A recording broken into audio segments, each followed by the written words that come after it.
gentlemen, and welcome to the opening reception of Giant Robot Biennale 15 years, real achieving. And this exhibit was curated by Eric Nakamura in collaboration with the Japanese American National Museum. But because it's a Biennale, 2 years ago, we had Giant Robot Biennale 50 issues.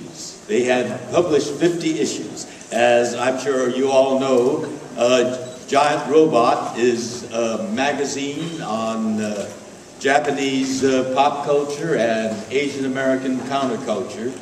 And what it embraces, the topics, reflects the passion and love of an extraordinary man. Let me tell you off the top, I am an Eric Nakamura fan. I have been an admirer of what he does and what he's accomplished over the last 15 years. I love his passion. The adjective giant is so appropriate. He's got a giant passion that embraces all things pop, from technology to toys to food to art to design to skateboards, everything. He embraces everything that's exciting and hot. And he combines that passion with savvy, business savvy, and the entrepreneurial spirit. It's hard to believe, but it was only 15 years ago that Eric Nakamura, with his professional partner Martin Wong, began, applause for Martin Wong.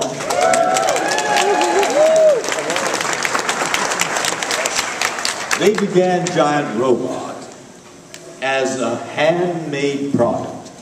They photocopied, they folded, they stapled all by hand to produce a magazine on pop culture. And from that beginning, in 1994, in 15 years, Giant Robot has grown to be a major publication with tremendous influence on pop culture. But Eric's entrepreneurial spirit didn't stop there. He expanded to retail sales with a shop on a quiet Japanese-American street in West Los Angeles, Sawtelle Boulevard. And that Giant Robot store became the catalyst for transforming Sawtelle Boulevard into a hip street with restaurants, bars, clubs, and of course the Giant Robot store and a place of bubbling nightlife. But it didn't stop there. Another shop, a Giant Robot shop in Silver Lake, and then Atwater Village, and a Giant Robot store popped up in San Francisco, and then across the continent to New York City in the East Village.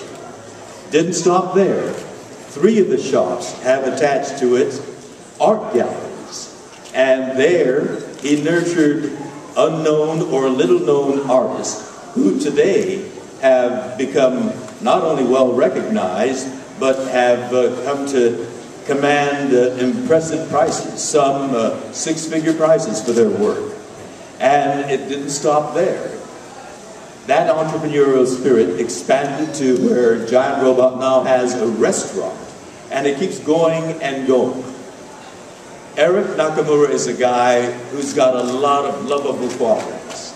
And one of the things I love about him is he loves the Japanese American National Museum. When this plaza was still a street, Central Avenue, he put on a concert there. And we think what he has accomplished in 15 years is so impressive that in 2006, at our annual gala dinner, where the people there are in tuxedos or glittery, glamorous gowns, Eric Nakamura was honored for his work with Giant Robot. And at that very formal dinner, he showed us what a 21st century publisher and president of a magazine dresses. He showed up in baseball cap, t-shirt, and tennis shoes. Boldly going. You know, in the 23rd century on Star Trek, we boldly went where no one had gone before. But in the 21st century, it's very hard to boldly go anywhere that Eric Nakamura hasn't already been.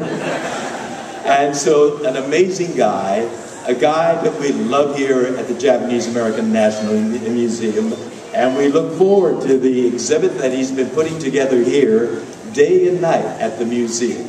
Ladies and gentlemen, Eric Nakamura.